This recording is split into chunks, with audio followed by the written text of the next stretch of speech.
whatever you accept, okay? So first of all, what you've got to understand is that we all have thoughts, right?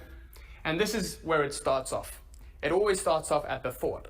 And these thoughts come from society in the form of incoming thoughts, or they can be outgoing thoughts. This is the ones you consciously choose.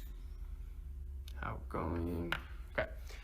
So incoming thoughts are the thoughts you get programmed with through TV, media, advertising, whatever it may be. Outgoing thoughts are the ones you're choosing to focus on. Okay? So the beginning of the self-reprogramming cycle is at the thought.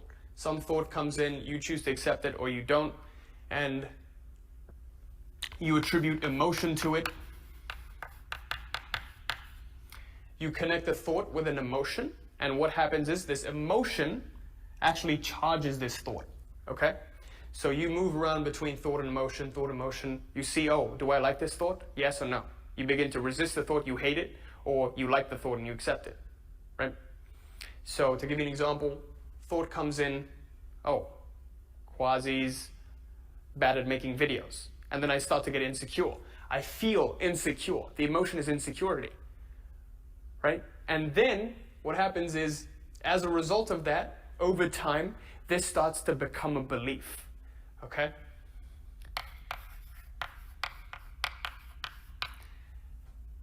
And now I start to believe that I'm bad at making videos because there's enough thought and enough emotion that it's been conditioned into a belief. But remember, I didn't choose this, okay? This was an incoming thought. Somewhere, maybe I saw something, or maybe I saw someone else's video, and I thought to myself, oh, maybe I'm bad at making videos. Some incoming thought conditioned me that way. Because why on earth would I choose that? Why on earth would this be an outgoing thought? So thought, emotion, and now belief is Quazi's bad at making videos. What happens? The crazy thing that happens is once I start to believe this a little bit, I believe this a little bit, it still isn't strong enough to be a conviction. It's still not at the law of hypnotic rhythm, okay? There's still room for change. When this becomes a belief, an interesting phenomenon occurs. What's known as your RAS, your Reticular Activating System, gets programmed with this belief to the point where you start to look for proof of it, okay? The interesting thing is, once your RAS is programmed, you start looking for this, whether this be consciously or unconsciously. More often than not, it's unconscious. You unconsciously start looking for proof of this, right? Your mind just gets programmed to ignore all else and just focus on this belief. So initial thought, this was a bad video, right? Maybe I say this, oh, this is a bad video. And then the emotion is like, oh no, this is a bad video. And over time it goes, it gets charged up with the emotion, and I go, shit, Quazi's bad at making videos, belief. RAS gets programmed. Quazi's bad at making videos, look for where Quazi's bad at making videos, you become like a robot. And what happens is now, once your RAS gets programmed, you look for confirmation. You look for confirmation that Quazi is a bad video maker. So now I'm going unconsciously looking for proof that I am a bad video maker. So I scroll through my comments and I see that one person who says, Quazi, your videos are shit. This didn't make any sense at all. And now this becomes a conviction. All right? So then this becomes a conviction and you start to really accept it. This is the level of getting stuck at the law of hypnotic rhythm. Okay? So now it's difficult to change it. Over time, this conviction gets stronger and stronger. It keeps going through this cycle again and again. Because now this is a belief, and you start to go through this RAS again, you look for confirmation again, conviction, conviction, conviction. Okay, this is the process that cycles. RAS is still programmed, you look for confirmation, and then it becomes a conviction again. Stronger conviction, stronger conviction, stronger conviction, until it becomes very difficult to break free from this belief. If you look at people who've been living a certain way for 30, 40 years, and they've been in a certain belief that, oh, I'm just not good enough, I'm just not good enough. And then they find out about law of attraction mindset work, they begin on this journey of changing their beliefs, it becomes very difficult for them. Because for their whole lives, they've been conditioned like this. So if you're a parent watching this video, make sure you are careful of what your children believe, okay? The younger you change them, the better. So what we want to do, what our goal with all of this is to consciously change our cycle and consciously choose the kind of thoughts we want, okay? So what you got to know is that it starts off at the level of thought, and then the thought evolves into a belief, and then the belief evolves into a conviction. These are the 3 levels. That is the highest level of belief.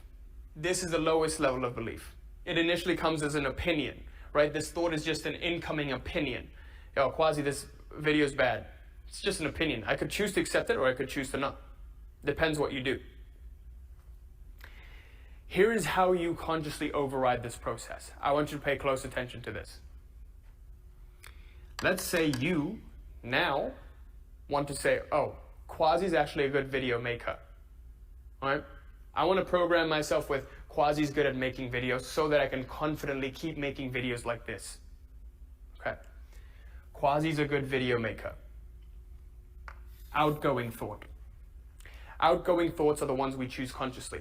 Incoming thoughts are the ones we don't choose, but we actually accept anyways because we're innocent. Outgoing thought. Quazi's a good video maker. Put emotion onto it. Start visualizing myself. Start experiencing Quazi being a good video maker. Charge it up more and more. It becomes a belief. It becomes a little belief. Okay, it's still not strong enough. It just becomes a little belief. Now what happens is we must consciously do this. Because the belief isn't strong enough, we have to consciously program our RAS to look for proof. So now we have to override this process and look for confirmation straight up. So now I'm going to scroll through the comments and see proof of this video being good. You know, sometimes I'll look for proof and I'll say, oh, okay, there's proof. Someone said, this video is really good, Quazi. Thank you for helping me. Great, Quazi's a good video maker.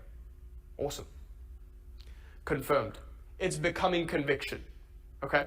This is becoming a little bit of a conviction, but we need to keep working with this whole cycle over and over again to break free from that old conditioning. Because remember, I said we were unconsciously programmed to express dissatisfaction rather than express gratitude at what is good. So as I do this over time, this RAS gets naturally programmed to accept this idea and start looking for ways that Quazi is good at making videos. Oh, this video got 15,000 views. Quazi's really good. See, it's going to happen because I'm really good at making videos. You know, I am actually really good at making videos. Then you actually start to believe it because this conviction starts to get stronger and stronger. And the next thing you know it, you start to focus on things that you do want to see and ignore things what you don't want to see. That's the state we want to get to. Ignore the 1 or 2 haters you have on your videos and focus on the likers, the people that actually like the video and benefited from it. Right? Because not everyone's going to resonate with what you're saying. There's going to be some haters anyways. So this is the self-reprogramming cycle. And this is after years of, understanding all of this stuff, learning all of this stuff. This is what we teach in the Reality Mastery program for my clients. This is what I've personally used in my life, what I've come up with. And 100% you want to intercept it at this stage, at the thought stage. Be careful what you accept. This is an incoming one and this is an outgoing one. Outgoing ones you want to be careful of. What we do nowadays is we take the incoming thoughts and make them outgoing thoughts. You don't have to accept the incoming thoughts. They're just ideas. Remember that. Someone says, oh, there's going to be an earthquake tomorrow. You don't have to accept it. Right? You can be prepared for it, but you don't have to worry about it 24/7 and send it out and talk to everyone like, oh, there's going to be an earthquake tomorrow, earthquake tomorrow, earthquake tomorrow. No. You become prepared for it. You inform people, no panic, no emotion. No emotion at that stage. Oh, Quazi's bad at making videos. Oh, that's your opinion. That's your opinion. Right? And then this doesn't become a belief because there's no emotion onto it. You didn't put any emotion onto Quazi's bad at making videos. This was a bad video. Maybe, but that's your opinion. Right? Other people are saying it's good, other people are saying it's bad.